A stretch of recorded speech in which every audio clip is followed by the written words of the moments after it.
Mas a primeira vez que eu fiz isso foi de bicicleta de ferro, rosa, com aquelas cestinhas, assim, eu não tinha ideia. Ignorância é uma benção. Acho que essa é a frase.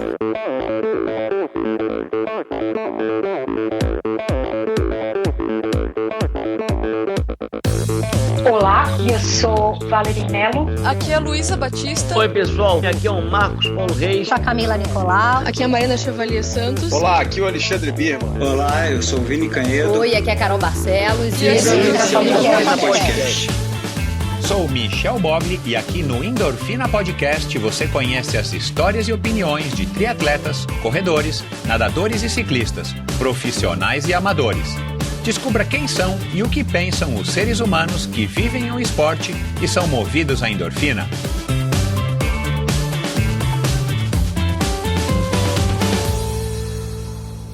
Olá, seja bem-vindo a mais um episódio do Endorfina Podcast. Esse e todos os episódios são editados pela Produtora Pulsante. Siga @Produtora Pulsante no Instagram.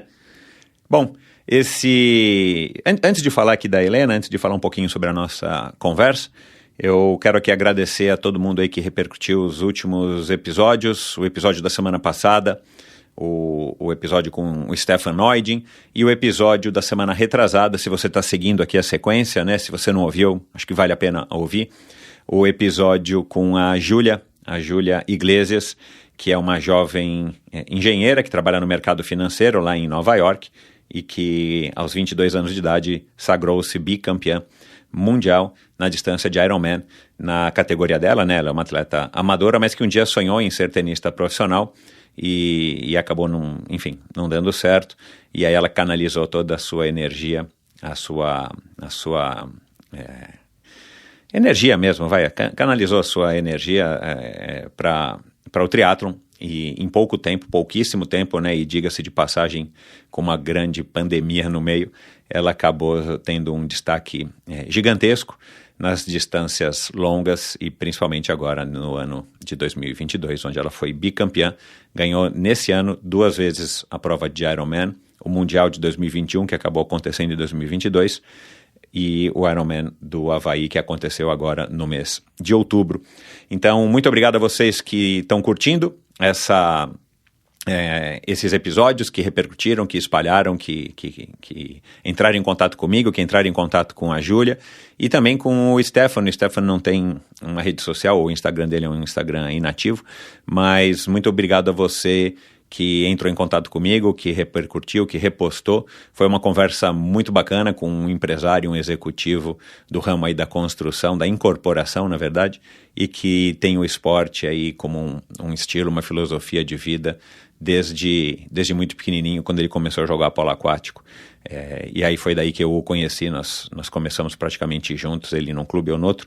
Mas então, muito obrigado a vocês também que repercutiram e ouviram os outros episódios e passaram agora a ouvir o Endorfina. Eu tenho recebido alguns relatos de pessoas que estão descobrindo o Endorfina. Aliás, se você já é um ouvinte do Endorfina, e você é porque você está aqui, você tem como ajudar outras pessoas a estarem descobrindo Endorfina. Basta você, claro, você replicar, você postar no seu grupo, você repostar na sua rede social, principalmente o Instagram, mas se você clicar agora no botão de seguir e assinar assinar o Endorfina no agregador de podcasts onde você está ouvindo esse podcast agora, por conta aí dos algoritmos, você acaba também ajudando outras pessoas a estarem descobrindo o Endorfina. E claro, o boca a boca é a melhor ferramenta, então se você puder dizer no trabalho, no grupo de treino, na escola, na faculdade, onde quer que seja, para os seus familiares, das entrevistas que você gostou, das conversas que você gostou no Endorfina, e você puder espalhar isso, você está ajudando e muito. Bom, vamos falar aqui agora então da Helena. A Helena é uma ouvinte, já faz alguns anos, acho que foi durante a pandemia que a Helena descobriu o Endorfina. E ela é uma ciclista, uma cicloativista, é uma mulher, uma advogada que trabalha também defendendo aí as causas e os interesses da bicicleta dentro da nossa sociedade, uma mineira muito bem articulada, uma mineira muito inteligente, que eu resolvi convidar justamente porque a gente foi conversando, trocando ideias e ao longo aí desses anos a gente foi se conhecendo, né, virtualmente, e de tantas coisas legais que ela me falava e de que eu via no Instagram dela, ela que também é uma podcaster, eu falei, puxa, cara, eu preciso trazer a Helena. E aí já faz algum tempo que a gente está ensaiando e finalmente deu certo. E vocês vão ouvir aqui bastante coisas interessantíssimas sobre ativismo, sobre ideais, sobre as experiências esportivas dela, as experiências também em outras modalidades, sobre competição, sobre locomoção, sobre o gravel, ela que acabou se tornando uma advogada, aí, uma defensora, uma propagadora da cultura gravel no Brasil. Ela é fundadora aí do Instagram Mulheres de Gravel, que já realizou aí alguns eventos, inclusive eventos muito legais para difundir a modalidade e, claro, para fazer aí uma inclusão, para abrir as portas de uma maneira mais direcionada para as mulheres, e ela tem conseguido isso com bastante êxito. Ela, na minha opinião, né, ela é uma Renata Falzoni 2.0, né, eu brinquei aqui com ela 2.1 ou 2.0, porque a impressão que eu tenho é que ela está enveredando muito aí pelos caminhos que a Renata Falzoni, que já passou pelo Endorfina lá no comecinho, uma amigona minha, eu acho que a Helena está seguindo mais ou menos aí os mesmos passos, claro, né, adaptado aí para uma outra realidade, para uma outra época de vida. Então é uma mulher interessantíssima e essa é a conversa que você vai ouvir aqui agora com essa mulher que, além de ser uma excelente ciclista, vai participar no ano que vem, né? Ela disse aqui para mim que ela já está inscrita no Biking Man, que é uma prova que o Vinícius Martins organiza, uma franquia, né, de uma prova americana, uma prova gringa, não sei se é americana, que o Vinícius trouxe já para o Brasil 2 anos, esse ano e no ano passado, uma prova de 1.000 quilômetros sem assistência, onde os ciclistas passam por trechos asfaltados, trechos de terra, por isso que a gravel é uma excelente bicicleta para fazer o Biking Man, e o Vinícius trouxe essa prova para o Brasil já faz 2 anos, inclusive o vencedor de 2021, Zogaib, já teve aqui, o Fernando, assim como o Vinícius, e a Helena agora, que participou desse ano meio como uma voluntária lá, ela está inscrita para a prova do ano que vem, então agora ela vai mergulhar de vez no ciclismo competitivo de ultra distância e vai encarar aí uma barra pesada, e eu tenho certeza que ela vai se dar bem, porque ela é super comprometida, super séria. Vocês vão perceber aqui que ela é uma mulher, enfim, além de ser super inteligente, uma mulher muito determinada em tudo que ela faz, e eu tenho certeza de que ela vai ter o maior sucesso aí no Biking Man. Bom, vamos lá então para mais um episódio do Endorfina. Muito obrigado pela sua audiência. Afinal de contas, quem é que não gosta de uma boa história? Minha convidada de hoje nasceu em Vila Velha há 31 anos, filha única, praticou diversas modalidades esportivas como futebol, handebol, ginástica olímpica, vôlei, escalada, hipismo e até a vela. Formou-se em Direito e no ano seguinte foi fazer seu mestrado na UFMG em Belo Horizonte. Lá praticou karatê por alguns anos e também decidiu usar a bicicleta como meio de transporte. Desde então, sua ligação com a bicicleta só aumentou ao ponto de se tornar uma propagadora da cultura ciclista e da inclusão de mais mulheres na modalidade. Ela acredita que incentivar mulheres é incentivar todos ao ciclismo. Quando uma mulher pedala, muito mais pessoas pedalam. Para ela hoje, a bicicleta vai muito além da saúde física ou do esporte. Conosco aqui hoje, direto de Vitória, no Espírito Santo, a advogada, doutoranda e pesquisadora em mobilidade urbana por bicicleta, assessora da Procuradoria do Município de Contagem na área de Direito Urbanístico e Ambiental, ciclista, cicloativista, vegetariana flexível, podcaster, uma mulher desbravadora sobre 2 rodas e pioneira representante das mulheres na modalidade do gravel, a Canela Verde Helena Carvalho Coelho. Helena, como é que vai? Tudo bem? Tudo jóia. Um prazer ter você aqui, a gente que só se conhece virtualmente, graças ao Endorfina, né? Mas é um prazer receber você e vê-la aqui agora, assim, em imagem 4K ou quase 4K, depois de alguns problemas técnicos. O prazer é meu. Ô Helena, eu vou ter que te refazer essa pergunta. Você já está ouvindo os episódios do Endorfina com os homens também ou só com as mulheres? Já estou ouvindo. Eu sempre ouvi, eu sou flexível. eu gosto de histórias, de pessoas. Mas o Endorfina me proporcionou, e a gente já conversou muito sobre isso, né, ter acesso a histórias de mulheres. E por isso eu priorizei, porque assim como o esporte é como na vida, né, a gente tem essa discrepância muito grande no acesso às histórias, às pessoas, às oportunidades entre homens e mulheres.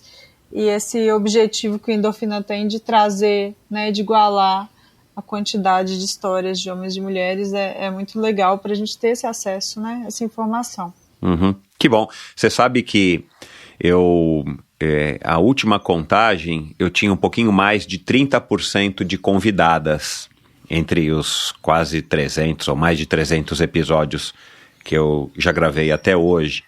Mas nos últimos episódios agora eu tenho feito aí uma sequência aí de mulheres, né, de vez em quando só interrompidas por algum episódio com um homem. Eu acho que já eu vou estar aumentando isso, e minha meta de fato não é nem chegar nos 50%, mas sim aumentar essa meta. E eu vou te dizer um motivo. Primeiro porque as histórias das mulheres para mim são incríveis. Quando me indicam, ou eu descubro mulheres, ou eu conheço como você, eu acho que tem um conteúdo super interessante para trazer. Mas eu tô com uma lista de mulheres potenciais convidadas e já convidadas que não para de crescer. Então eu falei, cara, eu vou dar aqui agora uma acelerada nas histórias com as mulheres para também fazer a audiência aumentar. A minha audiência medida pelo Spotify, que é onde a maior parte dos ouvintes ouve o Endorfina, ainda é muito pequena por parte das mulheres e roda por aí na faixa dos 30%. E não é o Endorfina, isso parece que é uma estatística mundial. As mulheres, por algum motivo, não sei porquê, ainda não ouvem tanto podcast quanto os homens. E aí você já sabe disso, porque você já está fazendo aí os seus próprios podcasts, né, com o Beco da Bike e as lives que você também transforma em podcast. Tem poucas mulheres apresentando podcast em proporção aos homens, que eu também não sei o motivo, nunca descobri isso, nunca li nenhuma pesquisa a respeito disso. Inclusive, lá fora existem movimentos, tipo o que você faz aí para a inclusão das mulheres na bike, existem movimentos que também favorecem, estimulam a inclusão das mulheres no mundo do podcast. Então, tomara que esse movimento cresça também no Brasil e que a gente consiga atrair uma audiência maior, atenção maior também das mulheres. Mas obrigado por ter topado esse convite, estou super animado aqui com a nossa conversa. Você que é uma capricorniana, que é fã de cabras, né? Da onde é que veio essa tua, talvez, fixação por cabras, já que eu vi no teu Instagram que você tem algumas fotinhas bem bonitinhas, você garotinha, com os cabritinhos, as cabrinhas. Eu tenho um álbum com cabras. Só abrir um parênteses para eu não esquecer. Aqui no Brasil existe uma campanha, Michel, muito interessante, que o Beco da Bike a gente faz parte, e outros podcasts. Então acho que fica o convite para o Endorfina entrar nessa campanha também, que chama O Podcast é Delas. Ele não precisa ser exclusivo de mulheres gravando, mas tem que ser podcasts com mulheres. E aí é uma campanha, né, que os podcasts abraçam para justamente incluir. Você já acaba fazendo isso no seu dia a dia, mas só saber que existe. Que legal. Eu não lembro quando que é lançada essa campanha, se é maio, eu acho que é maio. Todo ano em maio, por causa da questão da mulher. Entendi. Então vale a pena ver. Agora, voltando à questão das cabras, eu sou, né, fixação, acho que eu sou apaixonada, eu fico igual boba quando eu vejo, assim, de tão que eu acho bonitinho, aquele bichinho pulando. Mas é uma coisa de infância, porque eu não podia, até hoje eu tenho um pouco de intolerância a leite, fico tossindo. Eu não consumo leite, como queijos, derivados, mas não consumo leite. E minha mãe me levava no Capril para comprar leite de cabra, porque leite de cabra até hoje é difícil acesso, imagina, né? 30 anos atrás. E a gente ia, eu ficava vendo as cabras, achava bonitinho, e aí meu pai sempre gostou de tirar foto, tudo que ele sempre foi fotógrafo de hobby. Tudo que ele via, ele tirava foto, e eu tenho um álbum com cabras. Legal. Bom, vamos partir aqui para a pauta. Helena, Você nasceu em Vila Velha e você passou a infância em Vitória. Eu queria que você falasse um pouco aí dessa tua infância, da tua infância, né? Como é que você saiu de Vila Velha e foi para Vitória? E qual a tua relação com os esportes quando você era a pequena Helena? Eu só nasci em Vila Velha mesmo. Eu acho que meus pais queriam que eu nascesse em um hospital específico. Uhum. E logo vim para cá. Uhum. Então minha vida toda foi em Vitória. Vitória é uma cidade, né, para quem não conhece, é a segunda cidade, que é uma ilha continental, assim como Florianópolis. Nós temos 2 no Brasil. É muito perto de praia, a cidade de praia incentiva o esporte, muita gente correndo, muita gente andando, muita gente praticando esporte. Meus pais sempre me incentivaram muito, com características diferentes. Minha mãe sempre muito preocupada que eu era filha única, eu deveria fazer esportes coletivos, e com bastante razão. Ela era preocupada com a minha sociabilidade, ela tinha medo. Ela fala que quando eu era recém-nascida, eu sempre olhava para baixo, ela tinha muito medo da timidez. E meu pai sempre preocupado em me motivar e me colocar no espírito de aventura, assim, me colocar para frente. Então, esses dois lados, assim, minha mãe um pouco mais protetiva e preocupada com essa questão de sociabilidade, que foi muito importante para mim, e meu pai esse lado aventura, que também foi muito importante. Então, os dois me incentivaram muito no esporte. Eu fiz de tudo um pouco na vida, assim. Esporte o quê? Escolar? Ou você fazia, enfim, né, e tinha escolinhas de outras modalidades, ou era sempre na escola, na educação física, ou alguma atividade extracurricular? Não, era na escola, mas era tipo escolinha na escola. Uhum. Então, assim, o que eu fiz mais tempo foi ginástica olímpica. Eu comecei muito pequena, ginástica olímpica. Eu fiz uns 8 anos. Que legal. Mas era na escola, né? Uhum. Pô, que escola que tem ginástica olímpica? Que tinha, né? Ou que tem ginástica olímpica? Essas, eu acho que, eu não sei se ainda existe, acho que existe, chamava Pica-Pau, a escola. Era o Pica-Pau, aqui em Vitória. Uau, tinha ginástica olímpica. Que legal, meu. Aí tinha ginástica olímpica, tinha natação, tinha... Aqui as escolas têm bastante modalidade esportiva. Que legal. Isso ajudava. Que privilégio, aí, né? Depois, porque isso não é comum. Depois eu mudei para outra, eu chamava Primeiro Mundo. E eu continuei fazendo ginástica olímpica lá. E aí lá a gente tinha natação no recreio, que é uma coisa que eu queria fazer. Minha mãe no recreio não, na educação física. Uhum. Era um luxo ter natação na educação física. Então. E minha mãe não me deixava fazer, mas eu fazia não deixava assim, né? Ela queria que eu fizesse esportes coletivos, mas eu fazia natação na educação física da escola, e fiz futebol na escola, enjoei de ginástica olímpica, falei, não aguento mais, não quero mais, cansei. Você já começa a virar pré-adolescente e se rebela, né? Aí falei, quero fazer futebol. Aí fui fazer futebol. Fiz 2 anos de futebol, mas eu sempre fui muito desengonçada. Mas fiz futebol. Aí depois mudei de escola. Depois eu fui pro Sagrado Coração de Maria, que é uma rede nacional. Isso, internacional, né? Tem na França também. E aí lá eu tinha como fazer pela escola, e aí eles incentivavam tanto que você não pagava mais por isso. Que legal. Era pela escola mesmo, qualquer um podia fazer.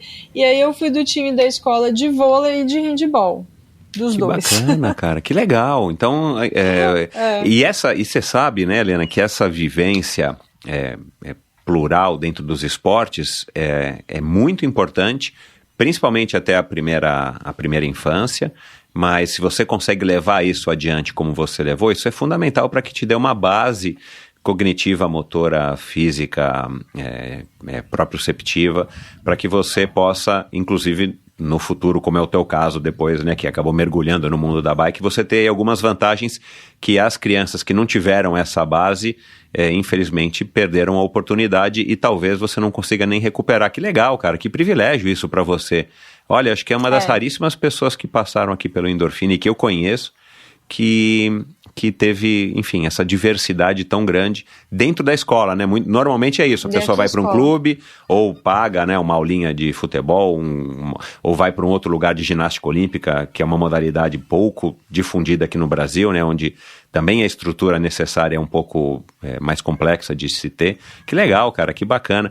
E você adorava, para você esporte era tipo uma coisa importante na sua vida, no seu dia a dia, ou era só mais uma das atividades que você tinha dentro da escola, dentro da sua vida? Não, eu adorava, eu praticava 4 vezes por semana, né? Que legal. Era 2 vezes vôlei, 2 vezes handball. Que legal. Eu adorava, assim, sempre gostei muito. Uhum. E você já disse que então essa sociabilização que você foi... né, colocada para viver através das modalidades esportivas, isso te ajudou bastante. Você acha que você era tímida? Você lembra disso? Você tinha algum tipo de dificuldade de falar, de fazer, sei lá, apresentação de teatro no final de ano ou no Dia das Mães, né, aquela coisa que tem quando é criança? Ou você... Michel, teatro não é esporte, mas minha mãe me colocou para fazer teatro. Olha lá, tá vendo? É exato, para te dar essa desenvoltura. Acho que 4 anos de teatro. Que você não gostou muito. Eu gostava, sim. Eu fiz em 2 escolas. Eu comecei em uma escola e depois fiz de novo em outra. Que legal. Gostava, acho que foi importante, mas eu fiz teatro, depois fiz oratória na faculdade. Eu acho que eu ainda sou um pouco tímida, mas aprendi muitos mecanismos de romper isso, assim, ao usar. Agora, né, você tem, eu só vou dar um passo aqui adiante no tempo, mas você tem você tá tão ativista, você tem uma voz tão forte e ativa, né, no sentido de estar motivando, de estar chamando as pessoas. Você já tinha isso na escola? Tipo, você, a partir de um momento, né, na adolescência, principalmente, você foi chefe de classe, líder estudantil, ou na faculdade, você já tinha esse ímpeto de ser, sabe, tipo a síndica do condomínio, sabe, para você poder organizar porque, cara, isso é uma coisa que não é simples, né, de você... não. Esse papel não é um papel simples de você, eu quero e eu vou. Tem muita gente que tem limitações, por N motivos, de estar assumindo essa voz, essa liderança, não no sentido de mandar, mas de guiar, de ser uma voz mesmo, como você é. Você já tinha isso? Você já vinha demonstrando isso ao longo da sua adolescência, principalmente? Na escola, a gente não tinha grêmio estudantil, a gente não tinha nada muito organizado. Então, eu acho que a escola não oportunizou isso, que eu acho que é uma pena, porque isso desenvolve esse tipo de habilidades. Que são importantes no dia de hoje, principalmente, né?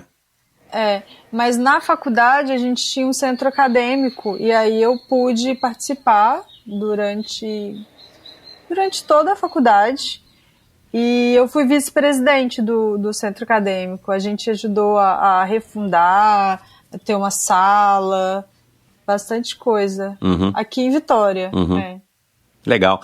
Você está falando de Vitória agora, porque a gente está gravando num domingo e você está visitando os seus pais, né? Mas você hoje mora em Belo Horizonte, só para deixar claro aqui para todo mundo, né? Porque eu falei que você trabalha lá em Contagem, que é Minas Gerais, Belo Horizonte.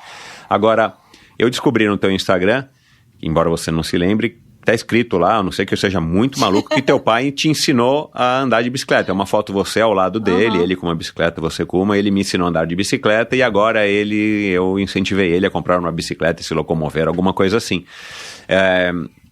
Você... agora eu tô lembrando dessa história, eu vou te explicar. Então explique, vamos lá. Continuar. Não, pode falar, eu queria saber da tua relação com a bicicleta, porque eram tantas modalidades que talvez a bicicleta não coubesse na tua vida ali, né, quando garota. Cabia. Minha história com a bicicleta, ela começa de um jeito muito capricorniano. E não é nessa foto, você não descobriu. É uma foto linda, que eu tô sentadinha assim, pequenininha, lendo um livro. E parece uma cena desses filmes de fada, sabe? Que a foto, um cenário bonito, vou te mostrar depois. E meu pai queria que eu tirasse essa foto. Meu pai adora tirar foto, gosta de tirar foto por hobby. E eu devia estar com fome, com sono, assim, criança, né? Cansado, não aguenta mais. E aí eu não sei o que minha mãe falou, e minha mãe me sugeriu negociar com ele a foto por uma bicicleta, que eu acho que eu queria uma bicicleta. Ah! Eu fiz isso! Que legal! Assim começou minha carreira de modelo, que existiu na infância. Ah, existiu? Porque meu pai queria... Existiu, Michel, você acredita? Meu pai queria porque queria que eu fosse modelo. Fiz até comercial para Chevrolet de carro, na infância. Onde é que tá? Ele queria... Vamos procurar. Não sei, não lembro mais, eu apareço assim, de relance. Meu pai é publicitário. Também, você perguntou, né? Ele também é publicitário de trabalhar na vida com publicidade. Mas aí eu fiz essa negociação com meu pai, assim eu ganhei minha primeira bicicleta. Mas essa foto que você viu, na verdade, assim, eu tenho a sorte na vida de ter 2 pais. Meu pai biológico. Ah, você falou, sim. E o meu padrasto. Essa foto é com o meu padrasto. E ele não estava me ensinando a andar de bicicleta. Ele me ensinou como que eu fazia para eu me locomover da minha casa de BH até a faculdade de Direito. Ele foi comigo na primeira vez no meu trajeto, que eu não me sentia segura. E dali para frente eu fui embora. Que legal. Bom, e você, enfim, foi estudar Direito. Da onde essa vontade também, né? Tua mãe é dentista, né? Fez odontologia, né? O teu pai você acabou de falar, o teu padrasto administrador, né? Você me disse. E da onde que surgiu, então, essa vontade de ingressar no Direito? Pois é, eu cheguei a pensar algumas profissões, né? Eu gostava muito de ciências sociais, mas eu pensava assim, gente, como é que eu vou viver fazendo ciências sociais, assim, minha mãe sempre lutou muito para me sustentar, praticamente sozinha, assim, meu pai sempre foi muito instável financeiramente, então sempre ficou por ela. Os pais dela tinham uma condição muito simples, minha avó era costureira e meu avô era porteiro, e ela formou em odontologia na Universidade Federal, que então legal. Ela tem uma vida dura, né, que forma o jeito com que ela pensa, que ela me criou, né, com isso. Mas eles queriam, meu pai e minha mãe queriam que eu fizesse arquitetura, os dois, o que é muito curioso, porque hoje eu trabalho com direito urbanístico e com urbanismo, né, eu trabalho diretamente com o plano diretor, com o arquiteto. Então é engraçado como eu cheguei nesse lugar. Mas eu acho que o direito, ele é um desejo assim, de justiça, quase com uma inocência, né? De achar que a gente pode mudar o mundo. As coisas. Na prática a gente descobre que não é bem assim. Mas hoje com o que eu trabalho, pelo menos, é muito gratificante esse aspecto. Legal. E você tinha planos já a hora que você decidiu ingressar no direito, do que você gostaria de seguir? Por que você foi cair em direito urbanístico, ambiental? Olha, eu tinha, mas eu achava que eu ia para o direito agrário. Porque na escola, a minha escola, o Sagrado Coração de Maria de Vitória, na verdade a rede Sagrado Coração de Maria, eles fazem uma coisa que chama missões com os alunos, que a gente vai para regiões de extrema pobreza e fica um tempo lá. E eu fui 2 vezes. Primeiro eu fui para um, depois para outro, mas assim, primeiro eu fui para Jaúba, depois Janaúba, ou vice-versa. E um era muito mais paupérrimo do que o outro, assim. Pra você ter ideia, essa história é bonita, porque como eu vou em um ano e volto 2 anos depois, eu vi a luz e a água chegarem nesse lugar. Uau. Eu vi, Michel. Aonde isso? Em que lugar assim, do Brasil? Norte de Minas. É paupérrimo, assim, sertãozão, assim, não tinha, a gente via todas as estrelas no céu, eu vi chegar, assim. Caramba. Foi o programa de governo, Uhum. foi assim, foi emocionante voltar 2 anos depois e saber que chegou água e luz, uma realidade que a gente nem passava na nossa cabeça, que faltava, imagina. E isso me transformou muito, eu falava, não, eu preciso estudar, ter formação para fazer alguma coisa para essas pessoas, né? E eu achava que eu ia muito para o direito agrário, acabei indo mais para o ambiental e para o urbanístico. Uhum.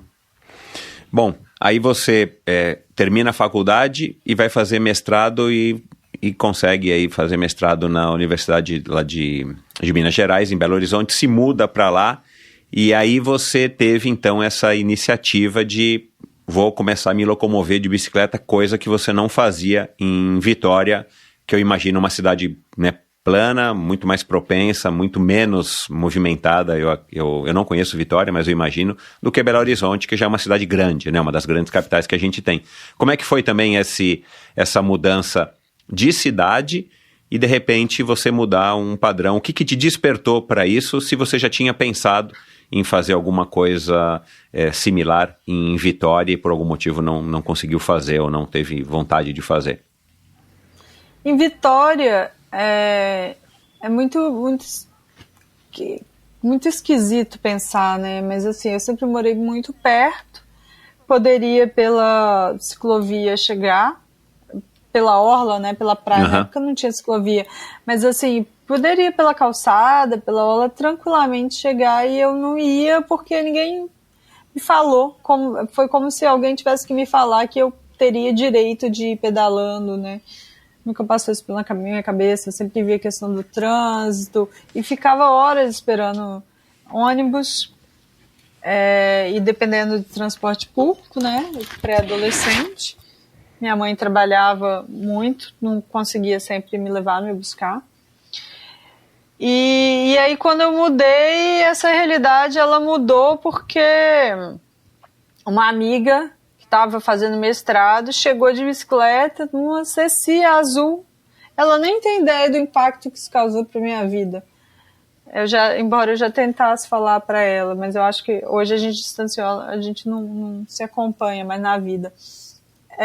E quando ela chegou, ela falou, eu faço 5 quilômetros, eu venho de tal lugar, do Prado. Eu pensei, caramba, do Santa Teresa até aqui são 5 quilômetros só, até o centro de Belo Horizonte. Então, se ela consegue, eu também consigo. E foi assim que eu tirei a bicicleta da garagem de casa, a que tinha, né, a famosa bicicleta que tinha, e comecei. Caramba. Com a ajuda do meu padrasto. Caramba, meu, que legal. E você, agora, eu acho que você não falou isso, por que você escolheu Belo Horizonte? Era um lugar onde tinha um mestrado que você queria? Era, sei lá, por que não São Paulo, não Rio? É porque a área que eu queria, ela tinha poucos lugares no Brasil. Uhum. Eu queria ambiental urbanístico, e aí na época eu olhei na UFMG e eu olhei em Santa Catarina. Uhum. Santa Catarina, além da questão da distância, eu comecei a analisar muito a ênfase que eles tinham só em direito ambiental. Uhum. E eu achei, né, a UFMG com uma proposta um pouco mais nova, uma proposta ligada também a questões sociais, projetos interessantes, ligados à cidade. Lá tem o Polo, Cidade Alteridade, projetos bem interessantes. E aí analisei e falei, não, eu quero ir para a UFMG e eu vou passar. Uhum. E me organizei para isso. Uhum. Legal. E, bom, aí você viu essa sua amiga, que estava fazendo também lá, provavelmente o mestrado com você, e você falou, bom, eu vou começar. Como é que foi esse começo, né, e como que você foi se adaptando a essa realidade de estar usando a bicicleta como meio de transporte, que eu imagino que não deva ter sido uma coisa tão suave, né, assim, não foi só flores, né, você deve ter tido aí várias questões, dúvidas, obstáculos, dificuldades, até de você poder se relacionar com a bicicleta e o meio ambiente, o trânsito, né, numa cidade grande como Belo Horizonte, para você poder não ter desistido, não ter largado da ideia e ter continuado até hoje. Eu acho que a gente vai aprendendo a driblar todas as questões, né? A driblar a questão de chuva, a driblar a questão de assédio, trânsito. Eu fui aprendendo percursos que são melhores. Então, assim, meu padrasto me ensinou passava contramão, passava em calçada, horrível. Mas ele me ajudou a ser o que eu sou hoje, né? Exato, grande. Tudo tem um passo. começo, Mas aí depois eu fui escolhendo, pensando em novos trajetos, novos lugares que eu pudesse passar, construindo, né? Por exemplo, se eu vou sair de noite, se eu vou voltar muito à noite para casa, o que eu fazia? Eu morava próximo ao metrô. E em Belo Horizonte, agora pode, durante todo o funcionamento do metrô, levar a bicicleta, mas antes podia a partir de 8h30 da noite. Então eu pensava assim, eu vou voltar muito tarde, não me sinto segura, pego o metrô e faço o intermodal até em casa. Ou passo por um lugar que tem iluminação, ou vejo se eu tenho alguém para me acompanhar no trajeto. Eu passei a ter, praticamente meus amigos todos andam de bicicleta como locomoção, a gente vai se fechando, né, em bolhas. Então, tinha companhia para voltar, ou avisava alguém. A gente vai criando esses mecanismos mesmo. E ao longo desse processo de aprendizagem, né, até de migração, aí, de modo de se locomover pela cidade, não houve nenhum fato, nenhum acidente, nenhum percalço que fizesse ou que pudesse fazer com que você se desanimasse, tipo, tomei uma fechada de carro, ou um dia levaram o selim da minha bicicleta no estacionamento da faculdade, coisas desse tipo. Não houve nada que te fizesse refletir se era ou não a melhor maneira de você estar fazendo o que você gostaria de fazer e que você estava fazendo? Eu acho que nada dessas questões foi relevante diante dos benefícios da liberdade, do prazer, da economia, da saúde que a bicicleta me fazia ter. Então, assim, eu aprendi a ser muito mais paciente, eu aprendi a sempre sinalizar, nunca fico segurando o carro, sempre que tem um carro atrás de mim eu falo para parar. Sempre sinalizo, sempre me posiciono. Nunca tive nenhuma situação, né, de assalto, nenhuma situação de risco iminente. Isso eu tenho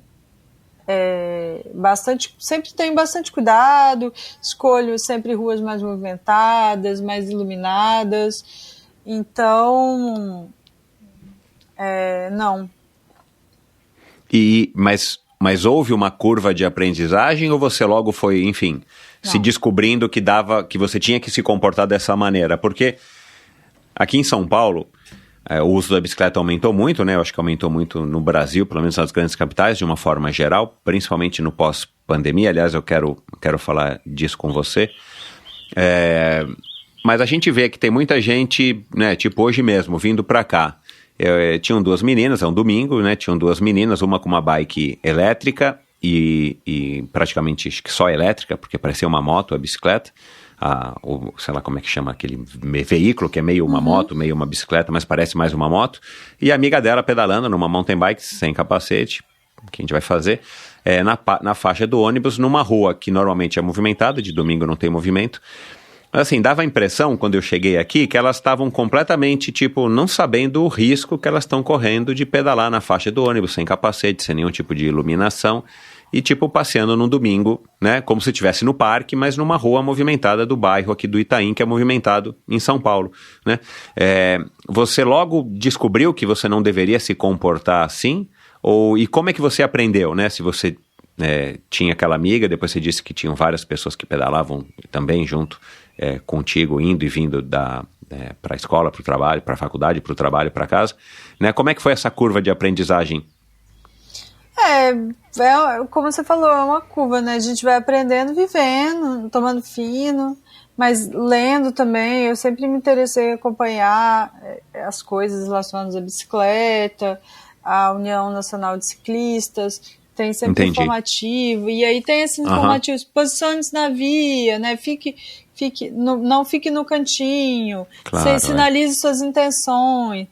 Tem sempre nos direcionamentos, principalmente para quem se locomove. E aí fui vendo e aprendendo. Eu acho que educação no trânsito a gente espera e a gente tem que dar também, né? Assim, sem uma dúvida via de nenhuma. mão dupla.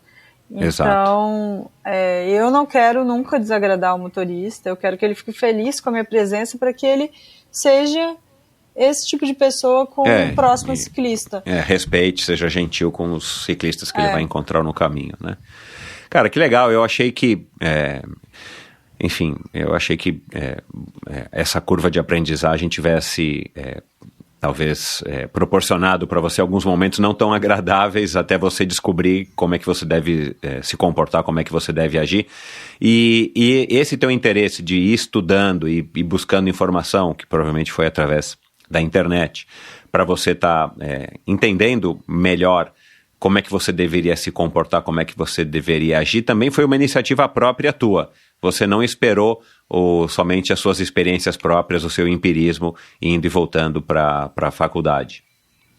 Não, foi iniciativa minha. Eu acho que a gente começa a se locomover, aí começa a ler sobre isso, aí começa a estar com pessoas sobre isso, pessoas relacionadas a essas questões, e conversa, aprende, né? Legal, curiosidade sua. Bacana. Você, até então, foi aí então descobrindo pessoas, sites, grupos que divulgavam isso. Você já tinha ouvido falar na Renata Falzoni? Já. Né, que já passou por aqui faz alguns anos. E ela, de alguma maneira, te inspirou para o que você depois viria a se tornar? Porque eu vejo muita similaridade, né, entre o que você faz e o que a Renata Falzoni já fez de uma maneira, numa outra era, né, onde não havia internet, onde não havia a facilidade, né, e os próprios canais que a gente tem hoje para poder estar propagando as nossas mensagens, mas eu vejo muita similaridade, né, ainda mais depois de que eu conversei com ela aqui no Endorfina, entre o que você está fazendo e o que ela fez, e hoje, né, ela já está numa outra fase também da carreira dela, já está de uma maneira talvez mais profissional e não menos ativista, mas, entre aspas, também menos nesse ativismo de nicho. Você aí descobriu a Renata Falzoni e de alguma maneira ela te inspirou para o que você viria a se tornar? Primeiro, assim, uma honra essa comparação, porque Renata Falzoni é um ícone, né, não sei, eu acho que ela não gostaria de ser chamada de ícone do ciclismo, mas eu não gosto de diferenciar uma coisa de outra. Para mim, todas as pessoas são ciclistas. Exato. Mas eu acho que ela não ia gostar. Eu sabia pouco da história dela, inclusive eu aprendi mais sobre a história dela e algumas questões que eu acho que são bastante interessantes, grupo de pedal noturno que ela tinha em São Paulo, mas eu aprendi escutando Endorfina mesmo. E foi legal. Bem depois, assim. Não sabia muito. Eu achava legal o projeto que ela fazia, né, o que ela é, mas fui aprendendo com o tempo mesmo. E da onde que surgiu, ou se houve algum gatilho para que você, de uma estudante que estava se locomovendo de bicicleta, passasse a querer propagar isso e espelhar isso e trazer mais pessoas, principalmente mais mulheres, para esse universo, e aí onde começou, eu imagino, todo o teu envolvimento social, fora o que você já faz de trabalho, né, ou que você faz dentro do direito ambiental e urbanístico e tudo mais. O que foi que te desencadeou, que te deu a ideia de você estar fazendo aí todo esse ativismo ativo para chamar mais mulheres e para conscientizar as pessoas do uso da bicicleta também como um meio de locomoção? No mestrado, eu entrei estudando a linha de Direito à Cidade. E aí, a minha dissertação foi sobre mobilidade urbana. Eu estudei um movimento social que chama Tarifa Zero, que é a luta pela tarifa zero no transporte coletivo, transporte público do geral. A luta pela pauta, né? E aí, por causa disso, eu conheci muitas pessoas que pedalavam, que também faziam essa locomoção, e aí foi ampliando essa rede. E isso foi tomando grande parte do que eu sou hoje também. E aí eu comecei a atuar no cicloativismo também. E entender que que nós somos, né, poucas mulheres, que a gente precisava falar sobre a pauta.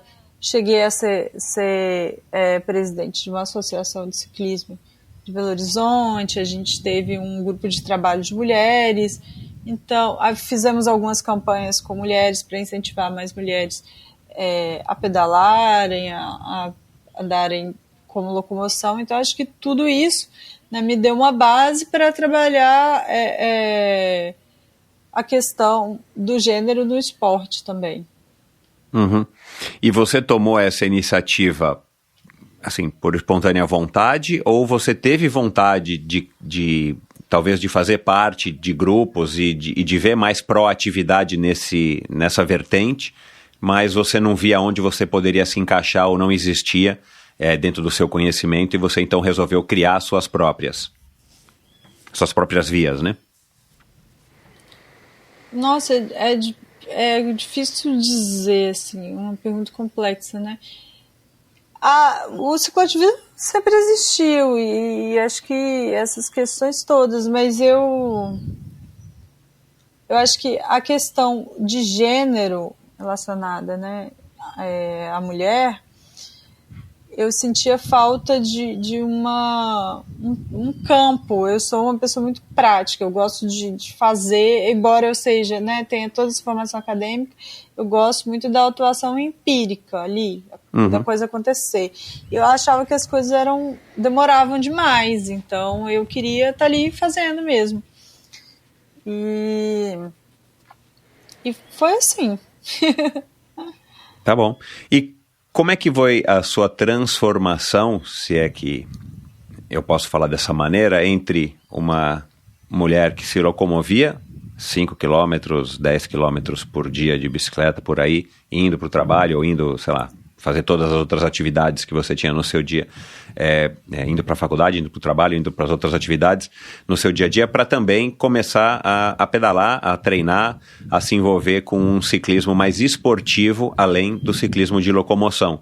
Porque hoje você já está pedalando, né? E daqui a pouco você vai fazer o anúncio aí da sua nova, da sua nova empreitada e do seu grande objetivo para 2023, do ponto de vista esportivo, mas você mudou, ou você se transformou, ou você agregou também a bicicleta como uma modalidade esportiva onde você pudesse também se desafiar e tá indo, né, para um outro campo, porque eu vejo, ao mesmo tempo que é a bicicleta, que é o ciclismo, né, o ciclismo urbano, o ciclismo como modal de transporte, eu percebo e venho percebendo aqui também ao longo da minha observação aqui à frente do Endorfina, que atrai pessoas de uma maneira geral completamente distintas da modalidade esportiva, ou mesmo entre as pessoas que fazem o mountain bike, que praticam o gravel ou o mountain bike, o ciclismo e o próprio triatlon, né, que são as principais modalidades. E aí agora mais recentemente também conversei com uma convidada do BMX, e aí você percebe também que é uma outra cultura, né? Então, assim, são dentro do mesmo segmento, do mesmo nicho, são subnichos distintos e muitas vezes com culturas completamente distintas, né? Como é que você saiu de uma garota que se locomovia de bicicleta, que se locomove de bicicleta, para uma atleta, uma esportista que vai sair para pedalar aí vários quilômetros, né, e enfrentar, enfim, os obstáculos e encarar a bicicleta como um meio também de esporte, de praticar esporte? Sempre foi com a bicicleta que eu tinha em casa, e meus amigos fizeram muita diferença nisso. Hoje eu fui aqui em Vitória, num lugar que chama Fonte Grande, que é um lugar muito bonito de subir, muito duro, e depois tem uma trilha. Eu fui de gravel, mas eu já conheço o percurso, já fiz várias vezes, mas a primeira vez que eu fiz isso foi de bicicleta de ferro, rosa, com aquelas cestinhas, assim, eu não tinha ideia. Ignorância é uma benção, acho que essa é a frase. da vida no esporte. Quando a gente não sabe o que a gente está fazendo, vai descobrindo assim aos poucos. Quando a gente já sabe a dor que vai passar. Então a minha ex-chefe, ela sempre me incentivava, e aí a Caroline Weber, ela ia para o trabalho de bike, fazia várias coisas de bike, fazia umas trilhas malucas. Eu sempre via, achava o máximo, mas não foi ao ponto de eu ir para o trabalho de bicicleta. Na época eu ia a pé, morava muito perto, e aí ela me convenceu de ir nessa trilha, fazer essa subida. A subida tem 2.500, 300 de ganho, 8% de inclinação. Paralelepípedo. Tem trecho que bate 20%. Aí eu lá, de ferro, ceci. De tênis, sem clipe, sem nada, assim. Capacete de skate, completa ignorância. Assim. Mas fui e zerei a subida. Porque eu já pedalava em BH como locomoção, é uma cidade, né, mais alta, então morro, tinha esse treino. Cheguei, eu sei que tiraram foto minha que viralizou a cidade inteira, porque eu subi, e as pessoas paravam e eu subi. E aí depois a gente desceu a trilha, porque minha ex-chefe, né, hoje minha amiga Carol, com muita razão, falou, olha, é muito pior você descer o paralelepípedo com esse pneu liso, porque subir é difícil, descer também é, né? Trepidando, imagina, ia ser horrível. Era melhor empurrar um pouco na trilha do que passar por essa trepidação. Aí eu fui. E aí depois eu conheci um monte de gente, e aí eles me chamavam para fazer pedais noturnos, e eu ia com aquela bicicleta mesmo, eu fazia. E um monte de mountain bike, e eu ali, do jeito que tava, e acompanhava. E aí depois... em BH eu tinha uma outra bicicleta, que é uma Aro 26, uma mountain bike meio urbanazinha, que eu coloquei um guidão um pouco mais para cima, adaptei, não tem suspensão nem nada, bem simples. Eu comecei a gostar da coisa, aí eu já passava, quando eu sempre vinha para casa de férias, né, eu trazia outra bicicleta, que era melhor de andar, e ia, aí eu fiz 100 km com ela, com amigos também. Caramba, meu. 120. A gente fez Vitória, Piúma, Guarapari. E aí, Guarapari, a gente pegou um ônibus e veio. Da outra vez, eu queria fazer esse bate-volta completo. Meus amigos toparam. E a gente foi, assim, também, no fim da completa ignorância. 195 quilômetros, sem bike fit, de tênis, assim, uma dor na escápula, um vento contra. Eu odeio plano, eu sou escaladora, assim. Plano e vento contra, eu pedi pra morrer. Eu prefiro uma subida longa e constante. A gente fez. Aí eu falei, gente, eu mereço, né? Uma bicicleta melhor. já tá na hora. E eu já pedalava com os amigos, ia para mais perto, né? Para Sabará, voltava. Sabará fica uns 15 quilômetros de BH. Com essa bicicleta mesmo, já tinha feito bikepack com ela. E aí, na hora de escolher a bicicleta, eu ficava muito em dúvida, porque eu queria tudo em uma bicicleta. Eu não achava uma bicicleta. Na verdade, assim, não existe uma bicicleta que me achasse tudo. Eu experimentei a bicicleta de um amigo. Eu estava muito em dúvida se eu comprava uma road, e eu experimentei uma Gravel de um amigo, o João. Ele trabalha até na Sense também. E foi a minha primeira bicicleta. E aí eu falei, nossa, a bicicleta é legal, e ela não é tão perigosa para descer, o pneu é maior, achei confortável. E aí comprei minha primeira Gravel. E acho que foi, claro que influenciou tudo que eu sou hoje também, né? Isso foi em 2019. Mas foi uma decisão muito acertada, porque é pela versatilidade que a bicicleta me dá, que combina com o meu perfil de vida, né? Agora, se você começou a se locomover em 2015 para 2016 de bicicleta, e a gente já está falando de 2019, quando você comprou uma Gravel, essas pedaladas de 100 km, 120, 190 que você fez, foi ao longo desse período todo aí, de você começar a pedalar, voltar a pedalar como uma adulta, até chegar em 2019. Isso. E o que a bicicleta te dava que, na hora de você fazer essas pedaladas que são perrengue, né? São gostosas, mas são um perrengue, porque Total. você pedala sem sapatilha, você Não, pedala total, perrengue, numa bicicleta total. de ferro, sem suspensão, fazendo, enfim, pedais longuíssimos, que eu imagino que tenham durado o dia inteiro, né? Para você fazer de uma noite. pedalada dessa, vira uma ciclo peregrinação, né? Vira. Perto do que você pode fazer, e não tem nenhum problema, mas o que te atraiu para isso? Porque com certeza não foi o sofrimento, nem a dor no bumbum, nem a dor na escápula, né? Nem o vento contra. Não. O que te atraía? O que era que tava sentindo? Era a turma? O que era, cara, que te motivava a fazer isso? Eu acho que eu percebi o quanto que eu podia conhecer o mundo, assim, a partir das minhas pernas. Aham. E foi isso, assim, eu comecei a conhecer lugares novos e pessoas novas e de bicicleta e sair, parar de ficar em casa, né? Não ficava presa em casa, não dependia de um carro, não dependia de nada, dependia de mim, da minha bicicleta. E como eu já me locomovia, quando você sai da locomoção e entra no esporte propriamente dito, você já tem mais skills, digamos assim, porque você já passou por várias situações na cidade, de dia, de noite, andou de madrugada. Então, a questão do medo, ela é muito superada pela vivência que eu já tive na cidade, que é muito mais hostil do que a estrada.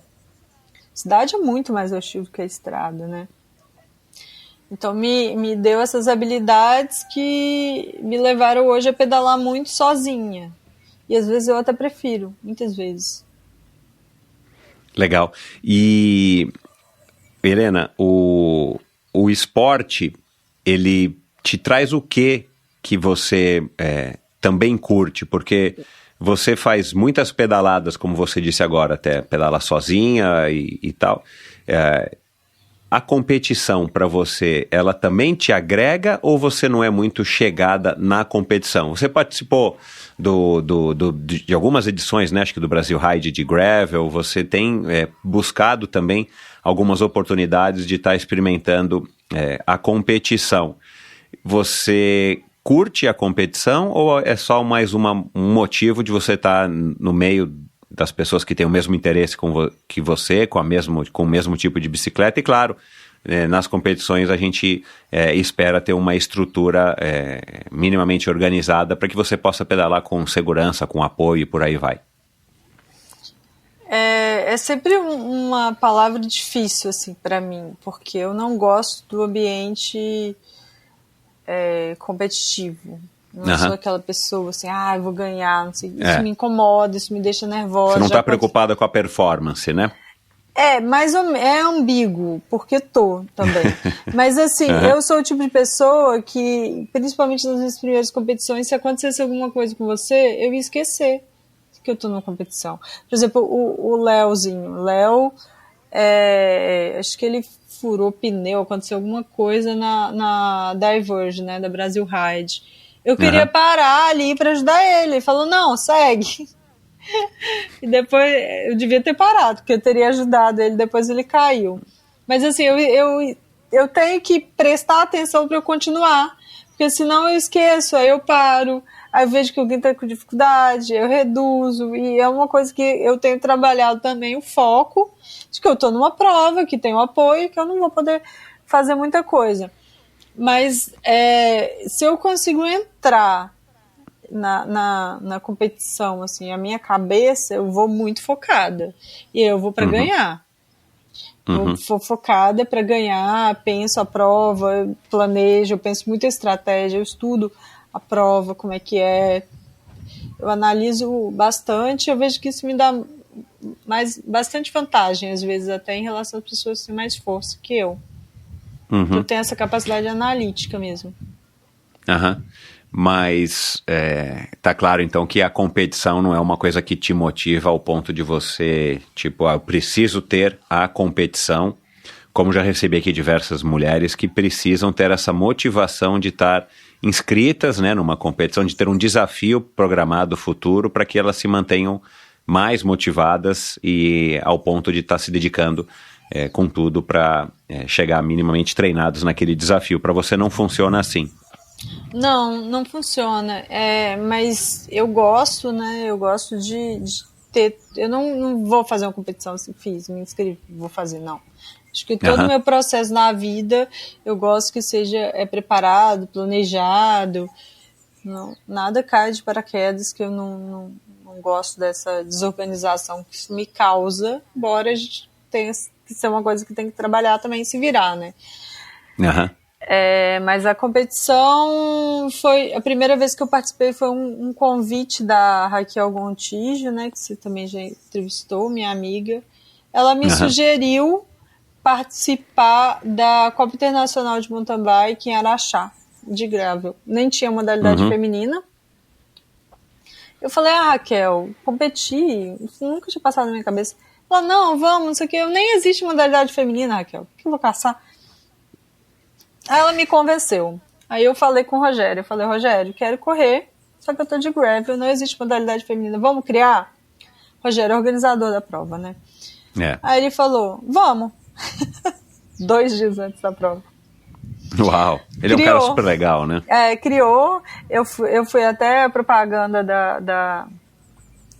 na época, né, da inscrição. A Copa Internacional me apoiou 100% nessa prova. Eu tive apoio deles e tive apoio da High Bike na época. Da High Bike. E aí eu fui. A Raquel ganhou, obviamente, né? A Raquel é uma máquina. Mas foi muito legal, foi a minha primeira competição.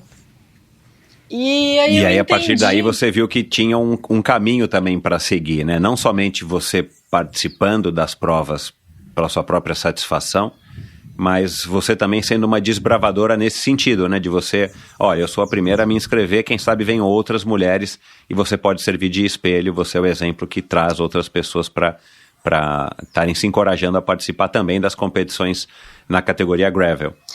Assim, na verdade eu esqueci, minha primeira a prova foi uma edição Pocket, uma edição reduzida de Caminhos de Rosa, que o Zum Zum também abriu a categoria feminina, e aí foi muito querido, né, me apoiou em relação a essa prova, e eu fui. E depois eu acabei fazendo em seguida a Copa Internacional, já com as aprendizagens e de erros da Caminhos de Rosa, que foram bastante, calor, água, comida, assim, bastante coisa errada, eu larguei muito forte. A Copa Internacional eu já fiz com os conhecimentos. Eu percebi que a competição, ela me ensina muito de terreno, me ensina muito de mim mesma, de comportamento, de estratégia, e que eu estaria, de fato, abrindo espaço, né, para mais mulheres e para as pessoas estarem na modalidade. E é muito interessante que é a imagem pela semelhança, né, a representatividade. Quando um homem está participando e está chamando para uma prova, ele está entregando essa mensagem para homens. Ele não entrega tanto essa mensagem para mulheres, porque as mulheres não se sentem, né, receptoras.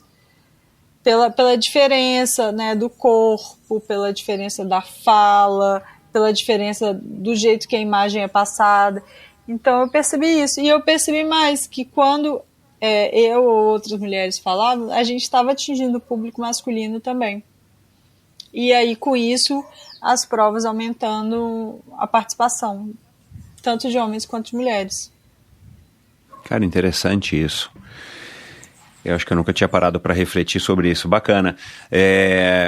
Bom, e aí aí você começou, eu descobri também hoje, né, na minha pesquisa, eu descobri que você começou o Mulheres de Gravel em 2020, que eu queria que você falasse um pouco, mas antes disso já tinha o Giro Bike Rua, o movimento lá pedalando pelo clima. Eu fiquei um pouco perdido na cronologia disso. Eu queria que você falasse um pouco aí dessas diferentes frentes que você cofundou ou fundou ou você mantém ativas dentro dessas diferentes dos focos, né, talvez que a gente possa falar, dos diferentes focos onde você tem interesse e você acha que é necessário ter essa movimentação.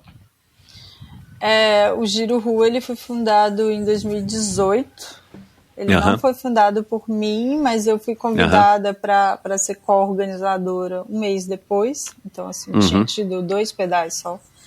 E aí eu aproveitei esse espaço para colocar em prática minha pesquisa relacionada à cidade. E aí era um pedal noturno pela cidade, a gente ia sempre para regionais diferentes, se conectando, né, com a cidade, com questões sociais, com questões ambientais, com jogos, a gente fazia como se fossem LA Cats também, era bem legal, mas hoje eu não consigo, desde que eu voltei, eu fiquei 1 ano em Vitória na pandemia, e desde que eu voltei para trabalhar presencial na procuradoria, eu não consigo mais ter esse compromisso semanal de estar à frente puxando um pedal. E aí hoje não organizo mais. O Cicli, ele é um coletivo de pedalar e comunicar pelo clima, relacionado a mudanças climáticas. A gente também teve... Ele nasceu pré-pandemia, mas a gente também teve um fôlego, principalmente durante 2020, começo de 2021. A gente foi invadido no Instagram e a gente perdeu a conta. Não conseguimos recuperar. Por isso que eu não achei aqui a hora que eu fui procurar. A gente perdeu e era um projeto lindo, incrível, mas como cada um já estava trabalhando, né, em frentes diferentes da vida, isso desestimulou. Mas era um projeto de pedalar e comunicar pelo clima, de ir em lugares, fazer registros. E aí hoje então o que é? O Mulheres de Gravel que você tem ativo... que se tornou aí a sua principal área de interesse. Você chegou a passar pelo mountain bike nesse processo de migrar para o gravel? Você nunca nem, assim, não participou de nenhuma prova, não fez pedais de mountain bike propriamente dito? Foi direto da Ceci de ferro para gravel? Não, assim, eu tenho uma bicicleta de alumínio também, que é um mountain bike, mas é uma mountain bike rígida. Urbana. Praticamente urbana. Eu coloquei um pneu slick, né, um pneu um pouquinho maior, mais liso. Então não dá para falar que teve uma mountain bike nesse meio tempo. Eu andei de mountain bike emprestada, mas assim, também nada que fizesse tanta diferença assim. Foi gravel direto. Inclusive nunca andei de road. Caramba. Helena, e aí fala um pouquinho sobre, então, o Mulheres de Gravel, né, o que você faz, para quem não conhece, e quais são os seus objetivos.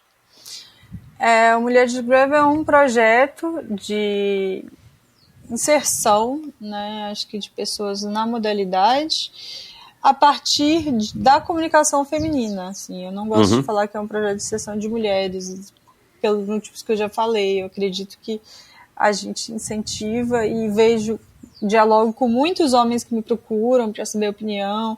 Talvez por nós mulheres temos uma comunicação mais aberta, né, com menos certezas do que a comunicação masculina, assim, pode ser uma hipótese. Muitos homens também procuram, então eu acho que é a comunicação a partir da voz da mulher.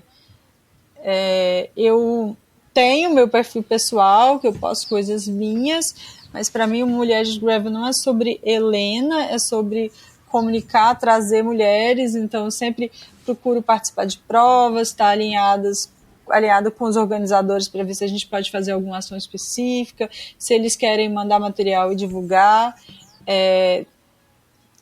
Todas as provas de gravel, ou pelo menos as maiores do Brasil, desde 2021, eu tenho participado através de alguma agenda, ou através de fomentar a divulgação, ou ir na prova, né? Nem sempre consigo ir, não tem como. Principalmente esse ano as provas aumentaram demais, ainda bem. Mas sempre participo de alguma forma, através de um sorteio, através de divulgação, comunicação, para incentivar, né, mais mulheres e mais pessoas a irem. E você faz algum tipo de monitoramento? Você tem algum tipo aí de relatório, de métrica que você percebe que você está conseguindo atingir os resultados que você quer, ou ainda é muito recente, principalmente por conta desse momento esquisito que a gente viveu aí de pandemia, para que você possa avaliar aí os resultados e poder também usá-los como um direcionamento para os próximos passos que você quer tomar? É muito recente, a modalidade é pequena, então eu te falo que eu já fui prova com eu e mais uma mulher. E aí chegar em uma prova e ter 7 mulheres é um número bem considerável. Porque eu já fiz prova de gravel que tinha 7 pessoas correndo ao todo, né? Homens e mulheres. E aí, a Rock Mountain Games, por exemplo, a gente conseguiu 30 pessoas. Isso é um número muito grande. Nossa, excelente. Para a modalidade, esse é um número grande. Não dá para comparar com o mountain bike, que a gente consegue 200 pessoas. Se a gente pensar que uma prova a maioria das provas, né, são provas com mais de uma modalidade.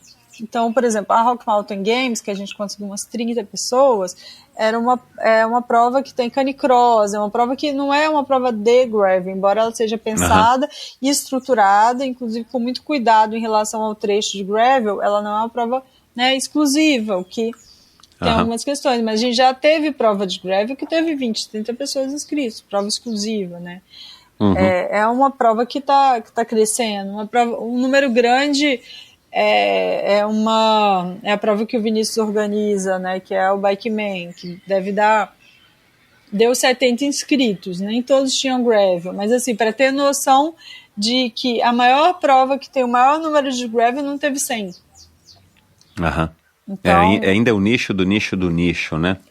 O que eu imagino que você deva, enfim, pesquisar, estudar, trocar muitas ideias, inclusive sendo uma embaixadora da Sense. O que você acha que causa isso, ou isso ainda é porque nós estamos aqui no Brasil, nesse movimento ainda muito recente, e a tendência é isso crescer exponencialmente, principalmente levado por todo esse movimento da adesão da bicicleta também como meio de transporte, mas principalmente pela proliferação de competições, né, de ídolos como Henrique Avancini, né, de pessoas que estão representando a gente de uma maneira ou de outra, e se tornando espelhos para que outras pessoas possam ver que a bicicleta de fato pode fazer parte da nossa vida, seja de um jeito, seja de outro.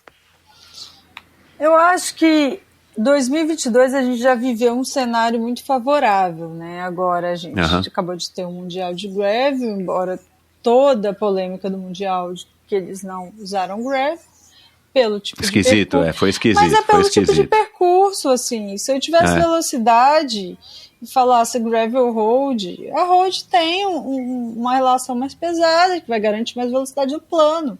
Mas não é uma característica de um percurso de gravel, né? Se a gente para pensar na Unbound, nas provas que a gente tem no mundo, e não é o que tem se consolidado como uma prova de gravel, né? Dessas tradicionais, embora a gente tenha muitas provas curtas também, que são interessantes, como a própria Rock Mountain Games. Mas eu acho que esse ano a gente teve, então, uma série de provas que eu até gravei um episódio do Beco da Bike que eu chamei de Circuito Nacional de Provas de Gravel, uma coisa assim. Pela primeira vez. Antes o que a gente tinha eram provas de mountain bike que abriam para gravel. Exato, e aí, assim, eu fiquei com a casca dura, porque eu fiz muito isso, mas é uma experiência terrível. Eu fiz uma prova do Avelar que, assim, eu decidi que eu ia ganhar aquela prova, porque eu fui gripada. E, assim, tinha hora que eu olhava e falava, gente, o que eu tô fazendo aqui? O que eu tô fazendo nesse esporte? O que eu tô fazendo nessa prova? O que o Avelar inventou? Eu já contei isso pra ele. Porque ele ficou me prometendo que ele ia fazer desvio pra gravel e não fez, assim, cada pirâmide pra subir, pra descer, que era inacreditável, assim, inacreditável. Eu nunca passei tanta raiva numa prova, mas ganhei.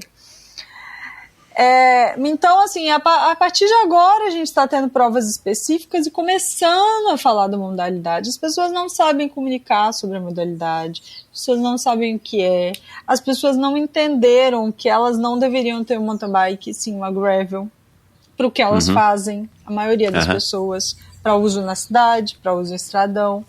Elas não entenderam isso. A gente não tem um volume de bicicleta significativo sendo produzida nas empresas para que as empresas invistam mais nisso e mais nessa comunicação. Também não adianta colocar na comunicação quem não anda de gravel, quem não entende. Isso não funciona com nada. Então eu acho que faltam fechar grandes arestas ainda para a modalidade crescer. Mas que a gente começa a trilhar passos importantes. Num episódio que eu ouvi você fazendo com o Werther no Beco da Bike, eu não lembro qual foi, você fala que o número de mulheres pedalando, você fez um levantamento, ele chega a 8%. Isso de uma maneira geral, seja locomoção, seja esporte, na sociedade brasileira, independente do foco, do objetivo desse uso da bicicleta, é isso, esses 8%? Não, 8% é para locomoção. É o número, o número do levantamento da Ciclocidade, né, que é uma associação de São Paulo, que ela fez em algumas capitais. Esse número é para locomoção. Esse número ele aumenta um pouco no esporte e nas competições ele chega a uma média de 20% de mulheres. Entendi. Porque eu achei muito baixo na competição, né? Eu não tinha ideia do número de mulheres que usam a bicicleta como meio de locomoção nas cidades, mas eu achei ele muito baixo, agora tá explicado. Agora, de toda essa vivência tua, que não é a mais extensa que tem, mas já são 6 anos e bem intensos, né? E de uma maneira bem... O que eu acho legal que você faz é que você reflete, né, sobre as coisas, né? Acho que talvez seja uma tendência tua e uma característica tua, mas você não está só pelo ato em si, você está refletindo, né? Seja na relação da mulher com a bicicleta, da sociedade com quem está em cima da bicicleta, seja na relação da cidade com a bicicleta e depois, consequentemente, conosco, né? Por conta desse teu interesse também no lado urbanístico e enfim, são tantas as vertentes, são tantas as reflexões que você faz. Aí eu queria saber, de novo, assim, como é que você vê a bicicleta na tua vida e daqui para frente? Assim, o que você espera trabalhando, né, formalmente, por isso, de uma maneira formal, como um trabalho, né? O teu trabalho, como é que é o nome do teu trabalho, doutorando? Ciclistas, trabalhadores ciclistas? Eu já mudei um pouco. Mudou? Bom, mas enfim. Mas é por aí. Meu título da tese é a intermodalidade como incentivo à modalidade ativa. E aí tem um subtítulo de análise de políticas públicas e vida cotidiana dos ciclistas. Bom, enfim, então assim, você está estudando isso, você está, né, vai defender uma tese sobre esse tema, você pedala, você está competindo, você organizou, né, aquele camp que você me mandou o vídeo, que está disponível também no Mulheres de Gravel, super legal, com a Raquel. Foram umas 15, 20 mulheres 16. Que tiveram... 16 mulheres que fizeram um pedal muito bacana, com apoio, inclusive, e patrocínio do Strava, né, da Rosana, muito legal. Enfim, o que você imagina, né, o que você busca para que você pudesse estar satisfeita com o que você vai enxergar, o que você está vendo da relação da gente com a bicicleta, vamos falar aqui em termos de Brasil, e da sua relação com a bicicleta? Essa é uma coisa que eu penso muito para mim, não falo muito para fora, mas eu sou uma pessoa que, como a gente já conversou, né, eu gosto da realização, eu sou muito inquieta para que a minha ideia fique só comigo, e tem uma frase que eu vi pichada no muro uma vez, que fala assim: o mundo é lento, eu que sou imperativo meu, com M. Aí eu fico pensando um pouco, sabe? O mundo é lento ou eu que sou imperativa? Porque eu quero que as coisas aconteçam, eu acho as coisas muito devagar. E eu tenho essa capacidade analítica muito grande e de analisar e ver como a coisa vai acontecer e já conjecturar como é que faz e fazer. Uhum. Eu sou uma pessoa que faço as coisas, não fico esperando.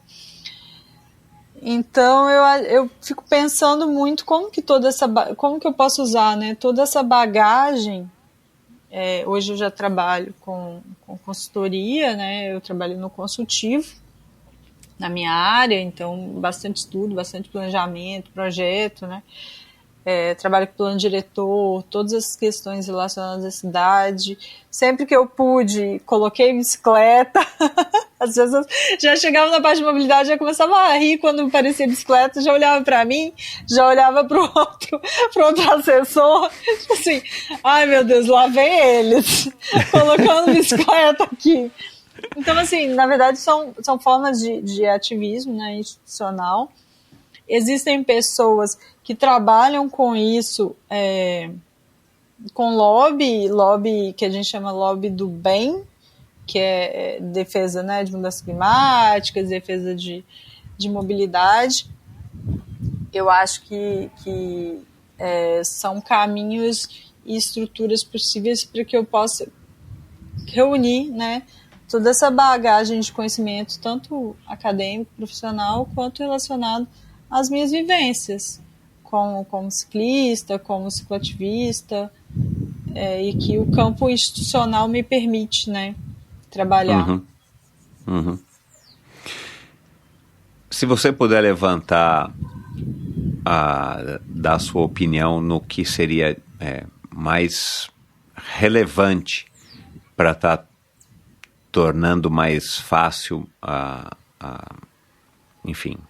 receptividade das mulheres, ou a migração das mulheres para a bike, ou a aceitação das mulheres dentro do ciclismo, o que você acha que é o mais importante, o mais relevante? Eu tenho um texto que eu escrevi com uma amiga, a Letícia, sobre a pandemia, quando a gente teve o boom de infraestruturas cicloviárias no geral, né? Ciclofaixas temporárias e por aí vai. Que a gente escreveu o boom pela corrida da infraestrutura cicloviária, e as mulheres. Refletindo como que a gente também pensa políticas públicas e constrói políticas públicas a partir de homens, né? E homens com visão masculina. Isso não é uma atribuição de juízo se é bom ou se é ruim. É uma forma de modelar a cidade. Então você não pensa que determinada ciclovia passando por um lugar escuro, para um homem talvez tanto faz em relação ao perigo. Ele vai ter medo de levar o celular dele, não vai ter medo de ser estuprado. A mulher não, a mulher tem todas essas outras variáveis do corpo.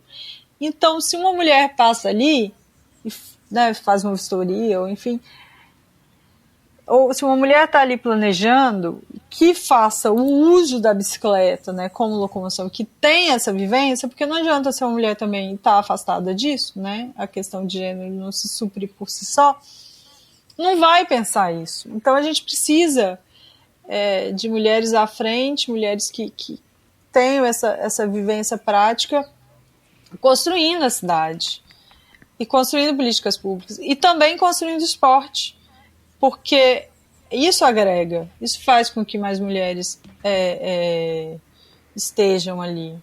Não adianta você abrir uma prova, uma modalidade, abrir a categoria feminina e fazer a premiação de homem diferente para a premiação de mulher. Esses tipos de sensibilidade são mínimos, né? Você acha que em termos de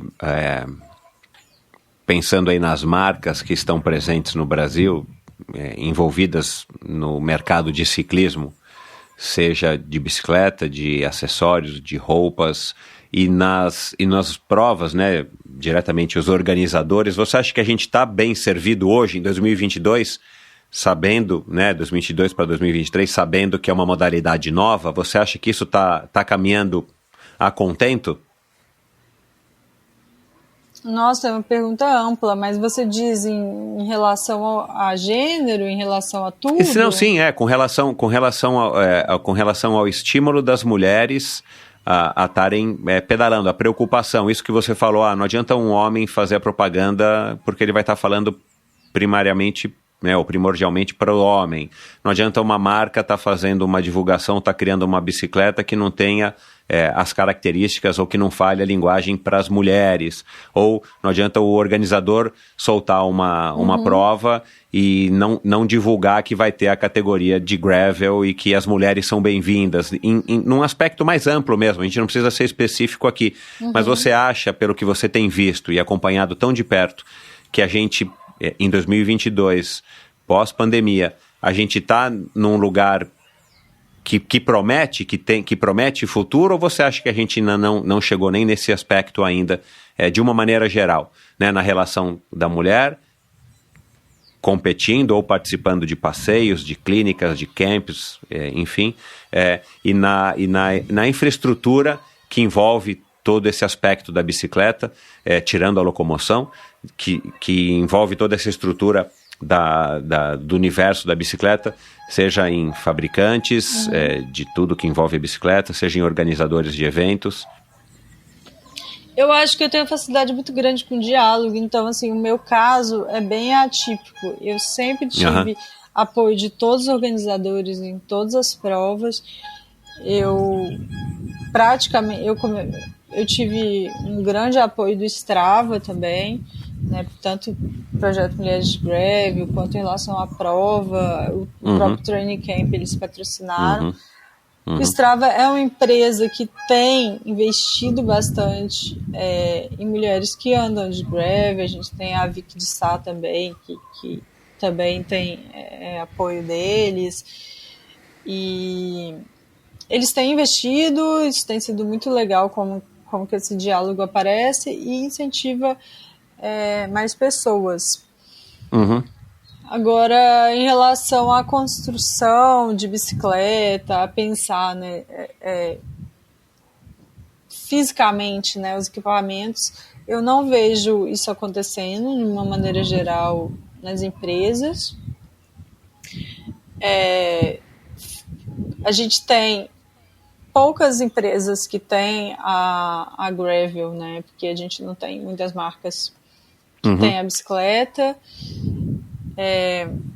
A gente tem pelo menos 2 que têm embaixadoras que são mulheres, né? 2 só, bastante pouco, mas tem.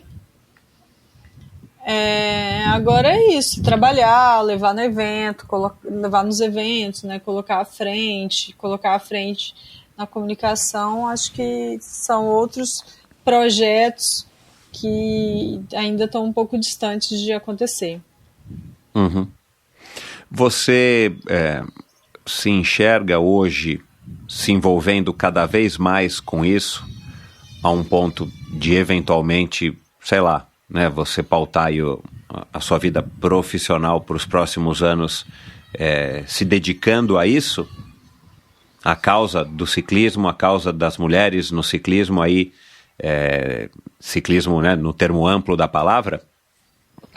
Eventualmente até, sei lá, se envolvendo politicamente, por exemplo, onde você talvez tenha mais possibilidade de agir efetivamente, como agora recentemente fez a Renata Falzoni, né, que tentou se eleger e infelizmente não deu, como já tinha tentado aí alguns anos antes, ou como já fez a Renata Falzoni indo para Brasília, entregando uma bicicleta para o Fernando Henrique Cardoso, quer dizer, né, ela tem uma longa trajetória aí de uma vida dedicada ao ciclo ativismo, também no termo mais amplo da palavra, né? E interessante que essa vida ela foi construída a partir da profissão.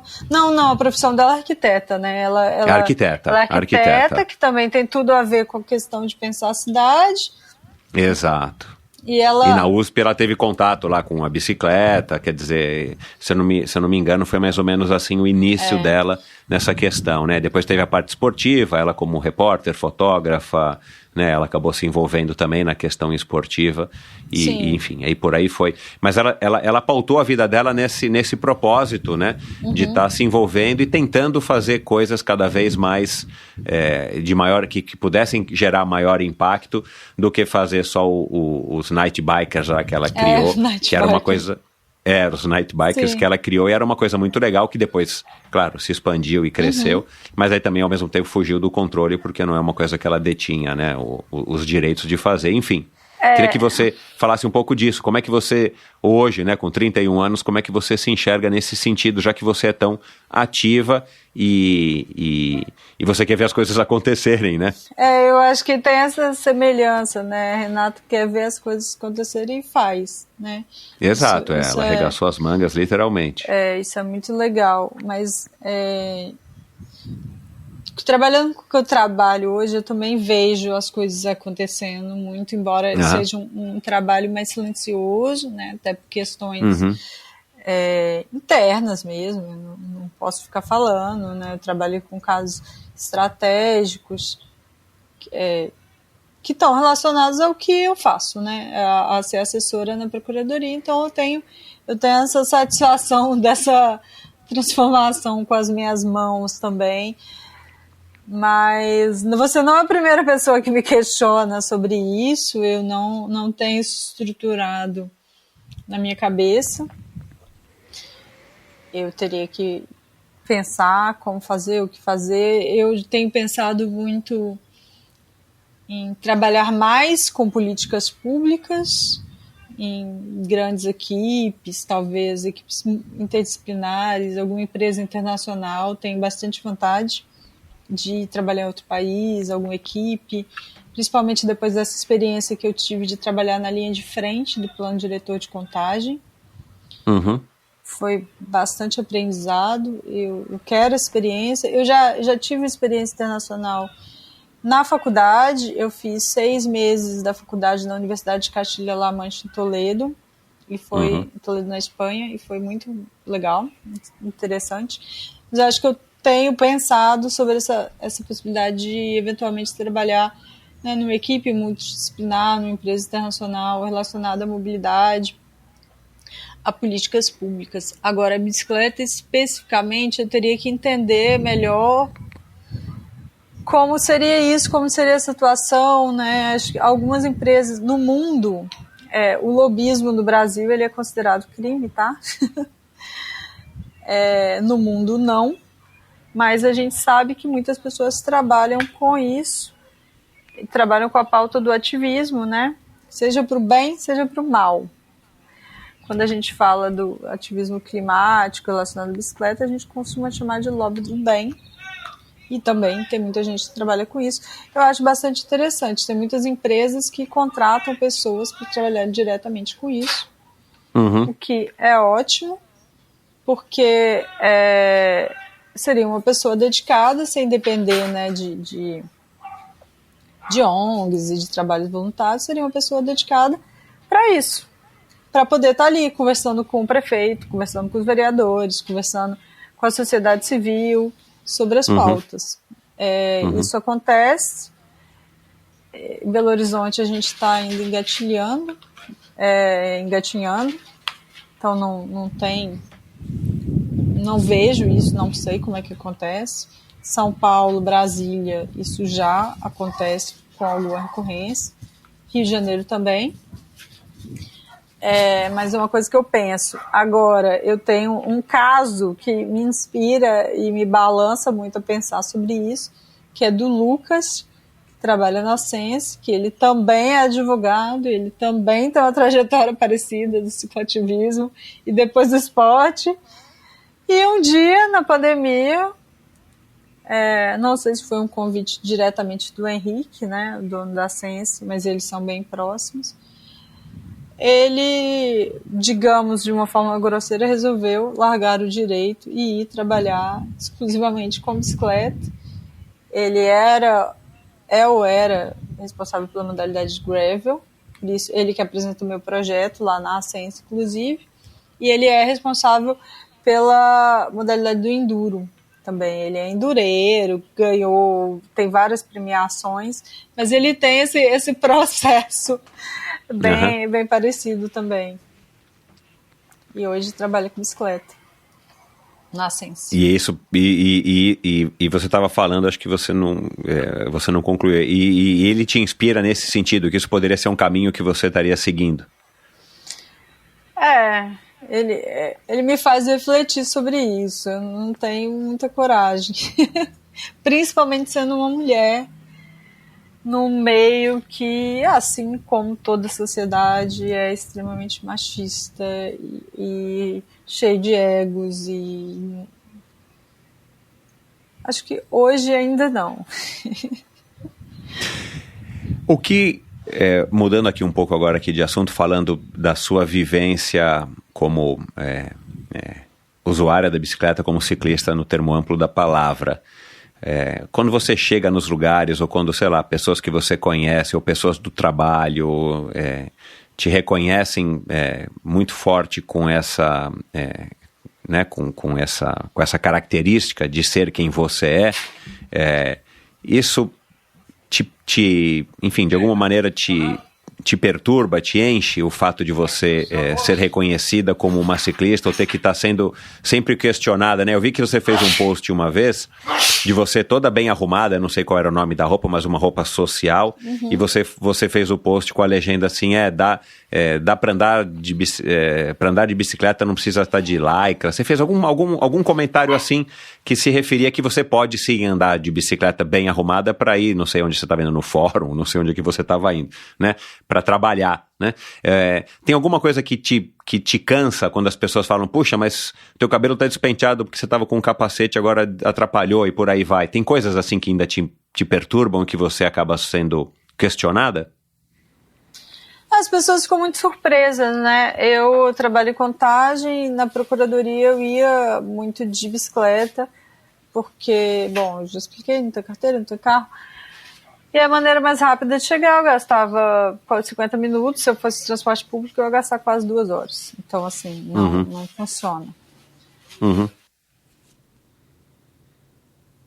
E aí as pessoas ficam muito surpresas, porque eu chegava, eventualmente até de lycra, na verdade assim, sempre, porque são 22 quilômetros, eu tenho que buscar o que é mais confortável de pedalar. Exato, já não é uma pedaladinha de 3, 4 quilômetros. Não, 3, 4 quilômetros eu vou com a roupa formal, social, do jeito que eu tô, e mais fácil. E aí eu chegava, né, ia no banheiro, todo o processo de me arrumar, e saía completamente arrumada, e as pessoas ficavam assim, nossa, você veio de bicicleta, você já tá assim, e já esperavam, assim, acho que toda vez que eu ia de bicicleta, eles esperavam o que ia sair depois, né, e chegou assim e saiu outra pessoa. Mas, Mas isso te incomoda? Isso não, é uma coisa que... Eu acho engraçada a curiosidade das pessoas. As pessoas são muito curiosas. Você fala, nossa, mas você faz isso tudo. Como é que você faz? Aí quer saber. Aí fala para ter cuidado, fala para avisar quando eu cheguei. É uma curiosidade boa, assim, no geral. Não tem nada assim que já chega a te incomodar, né? Perguntas, questionamentos ou viradas de olho, né? Sabe? Não, nem sempre todos os lugares são receptivos com a bicicleta, né? E aí às vezes a gente tem que adaptar. Tem gente que acha que é maluquice. O que você está fazendo? Às vezes tem que subir e colocar a bicicleta na sala, que é um absurdo. Uma vez eu escutei de uma pessoa que imagina se todas as pessoas viessem de bicicleta e colocassem a bicicleta na sala, porque não tem lugar para deixar, e eu não vou deixar a minha Gravel presa na garagem, não. E minha chefe me autorizou. Aí eu sempre tento tratar a situação, Michel, com muito bom humor. Primeiro eu virei e ri, e falei, ia ser o dia mais feliz da minha vida se isso acontecesse. E eu ri, eu já quebrei a pessoa, né? Porque ela achou que eu fosse brigar, assim, eu não vou brigar. Por isso, não, tem que brigar por coisas que são relevantes. E aí, assim, sempre fica de olho virado. Umas semanas depois eu comprei um doce pra ela, eu falei, vou adoçar a vida dessa pessoa. Mas é isso, tem. Se a gente desanimar, não funciona. Helena, agora para terminar, fala quais são os teus planos esportivos para 2023. Fazer aqui uma revelação que, se não for inédita, é quase inédita. Publicamente é inédita com certeza. Eu estou inscrita para o Bikeman Brasil, que vai ser a minha maior prova. Eu pretendia fazer esse ano, mas pelas questões de anemia e entender os treinos que eu perdi, né? A anemia, para quem não sabe, deixa com bastante indisposição, cansaço em excesso. Exato, então, assim, eu fiz o tratamento, mas eu perdi para trás todos os treinos e eu não faria uma prova. Muita gente me falou, vai, e vê o que você acha. Eu falei, não é o meu perfil. Se eu não puder fazer uma preparação séria, um planejamento, eu não quero fazer. Acho que eu fico frustrada. Uhum. Eu posso não conseguir, mas eu tenho que ter tido uma base sólida. Isso é importante para mim. Uhum. E eu acho que essa é uma característica também das mulheres no esporte, que eu ando pensando mais do que numericamente, em porcentagem, né? Mais do que os homens. Os homens vão, assim, eles confiam muito na força física e só. Assim, tanto é que muitos, antes do Bikeman, que é uma prova de planejamento, me perguntavam como é que eu faço para ter a rota. No dia anterior, eu falava, gente, vocês não têm preocupação nenhuma com nada. Uma mente assim vazia, despreocupada. Eu falo, não é possível. É uma prova de planejamento, de estratégia, que você tem que analisar, tem que estudar a rota, analisar onde você vai parar, analisar o terreno, analisar pontos de apoio, analisar comida, oficina. A Vicky passou um ano se programando para isso. Ela ficou em terceiro lugar, geral. É uma mulher. Então, cara, Por causa do planejamento dela. Não foi só força nas pernas, por causa do planejamento. Planejamento aliado a um cronograma agressivo, né? Diga-se de passagem. Ela não tá mais falando muito de cronograma agressivo, não. Fez planilha, fez fortalecimento. Mas se ela tivesse arriscado, talvez, e essa é uma escolha dela, de dormir todas as noites, mas se ela tivesse arriscado, talvez não dormir a última noite, se isso fosse eficiente para o corpo dela, porque pode também não ser, ela talvez teria garantido o segundo lugar. Olha lá. Ia ser bonito. Vamos ver ano que vem, né?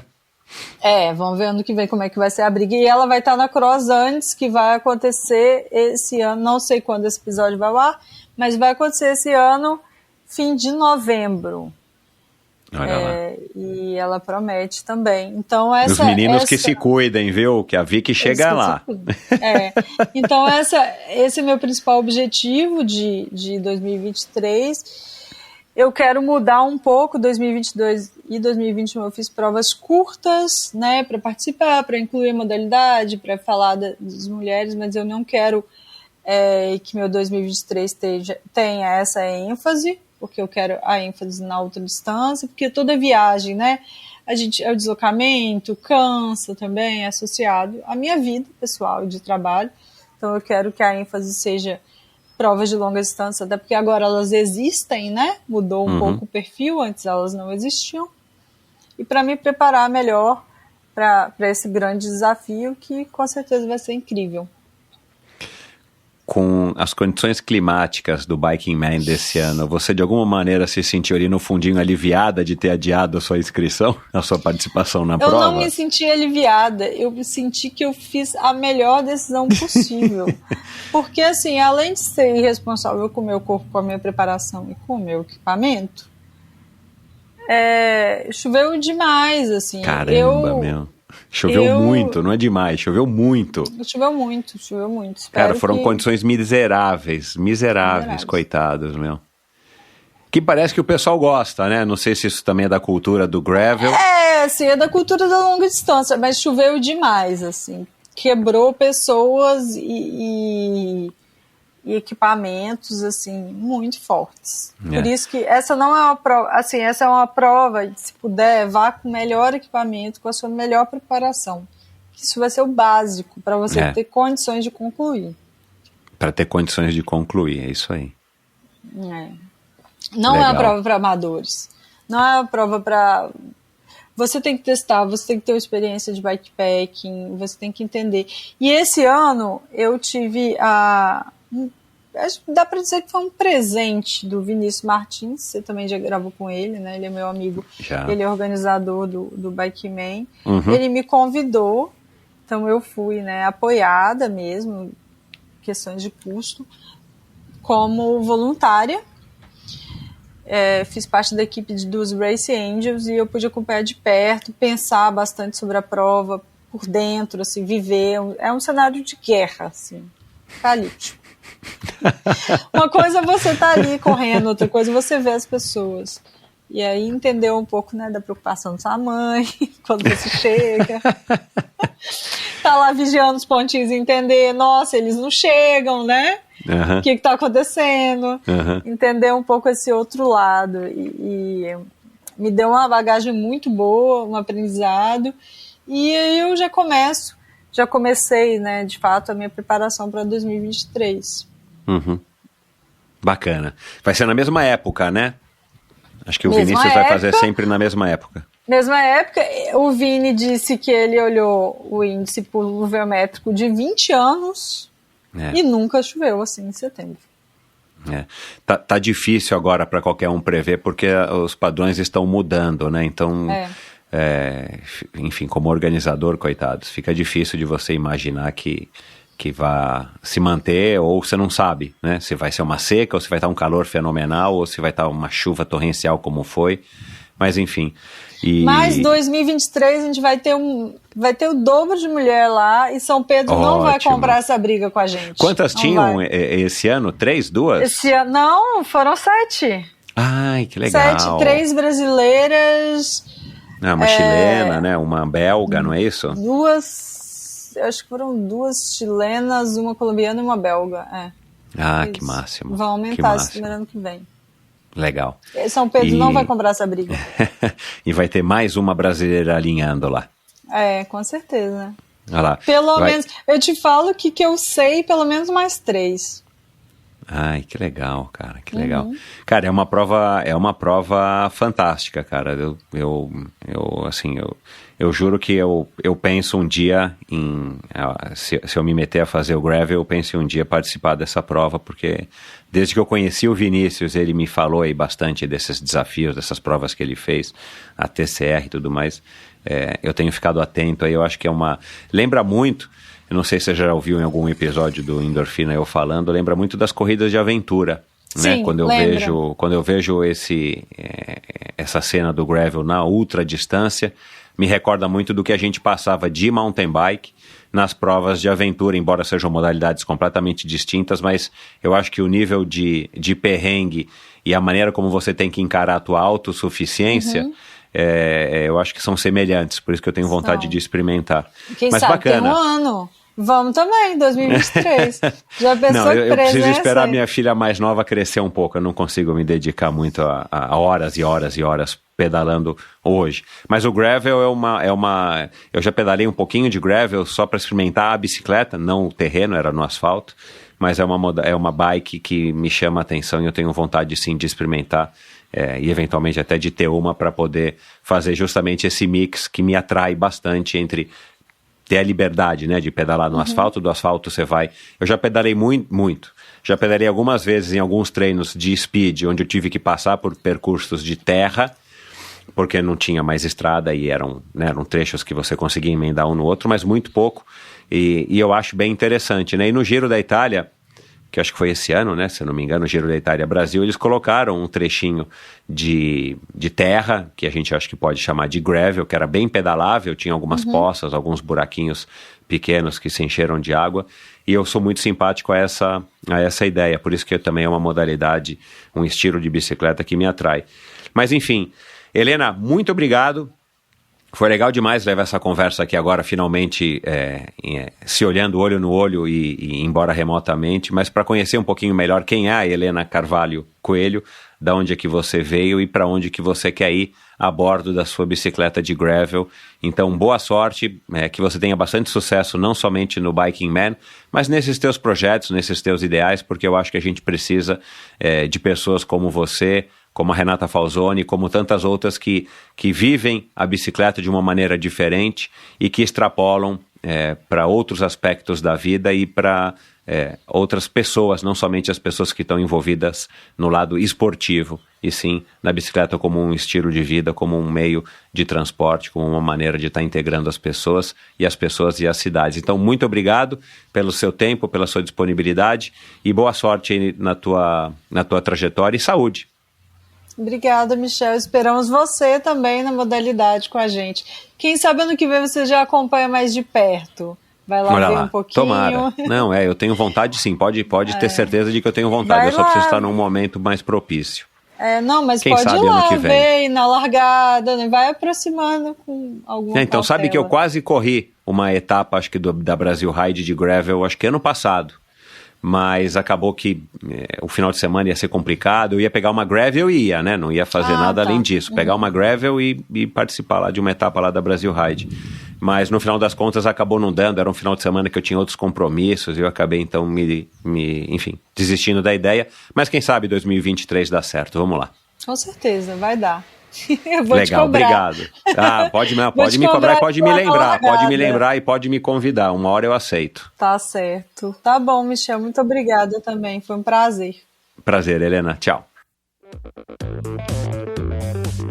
E é isso, espero que você tenha curtido esse episódio, mais um episódio do Endorfina Podcast, com uma história bem diferente, com um tema diferente. Voltei aqui a falar de cicloativismo depois de ter recebido a Renata Falzoni, e há muitos anos, né? E a Helena, como você acompanhou aí no começo, ela me procurou, ela passou a ser uma ouvinte do Endorfina, e aí isso nos aproximou e me chamou a atenção aí para o que ela vinha fazendo, e já faz alguns anos que eu venho acompanhando.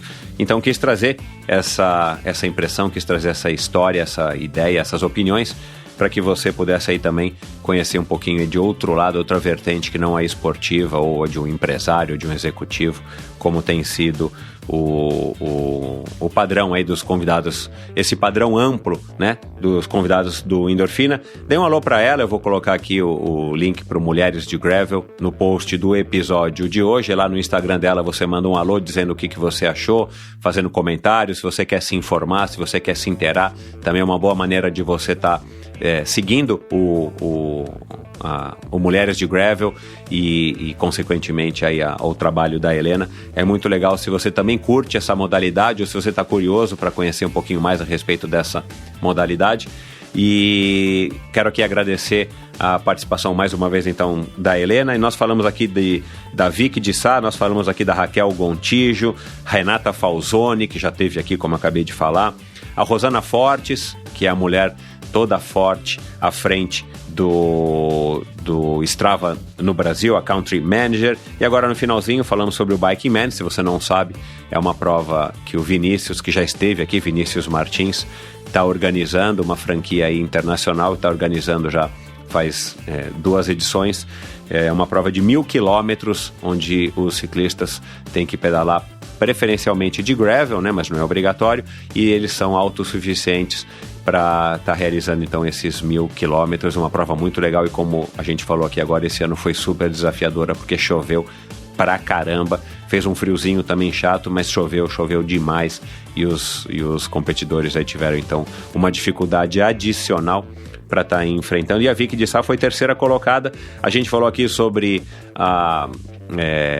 quer dizer, a gente não falou aqui sobre o Zogaib, né? Eu acho que a gente não falou no ar, mas o Zogaib, um convidado que eu tive, o Fernando Zogaib, que é um arquiteto e que já participou da prova no ano passado e venceu, e esse ano ele foi somente um coadjuvante, ajudou o Vinícius a estar organizando. Ele também já esteve por aqui, e lá no comecinho a gente falou sobre a anemia, e a Carol Rombauer já passou por aqui. Ela é uma convidada também com uma história incrível, um misto aí de cicloativismo com mountain bike e, claro, com a Pedal Power, a loja que ela toca ao lado do Daniel Aliperti, marido dela, que também já esteve por aqui. Enfim, todos esses episódios, inclusive esse aqui da Davi, que você ouve no meu site, endorfinabr.com, ou nesse mesmo agregador de podcasts onde você está ouvindo esse aqui agora. Aliás, vai lá agora e clique no botãozinho de seguir, de assinar, para que você não perca nenhum episódio, para que você seja avisado, se você ativar o botão de notificações, sobre cada novo episódio, que normalmente vai ao ar todas as quintas-feiras, ou que nos últimos 5 anos foi ao ar todas as quintas-feiras. E quando sai um episódio de especial, um episódio diferente, uma edição extra, você também é avisado. É a maneira que você tem de estar apoiando o Endorfina, de estar ajudando o Endorfina a ser relevante nos algoritmos dos aplicativos de podcasts, para que mais e mais pessoas sejam avisadas ou saibam da existência do Endorfina. Aliás, eu conto com a sua ajuda. O Endorfina ainda ele é desconhecido da grande maioria das pessoas. O número de pessoas que ouvem Endorfina cresce a cada dia, mas ele é, claro, nicho do nicho do nicho. Então, quanto mais pessoas tiverem ouvindo Endorfina, melhor, e a sua ajuda é fundamental, não somente seguindo e acompanhando o Endorfina, mas também replicando, repostando, divulgando nos seus grupos de WhatsApp, nos seus grupos, nas suas relações, né, de amizade, de grupos de assessoria, enfim. É a maneira que vocês têm de ajudar demais o Endorfina. E é isso. Espero você no próximo episódio do Endorfina com mais uma história fantástica, com mais uma história incrível. Afinal de contas, todos nós gostamos de boas histórias. E é isso. Valeu e até a próxima. Tchau. Obrigado por ouvir esse episódio do Endorfina. Acesse o endorfinabr.com, vá no post do episódio de hoje para conhecer um pouco mais sobre o meu convidado e alguns assuntos abordados em nossa conversa. Lá você ainda encontra todos os episódios do Endorfina. Siga o Endorfina BR no Instagram e confira imagens inéditas e inusitadas dos meus convidados. Participe enviando comentários e sugestões. Se você curtiu, colabore assinando o Endorfina no seu agregador de podcasts preferido e compartilhando com seus amigos.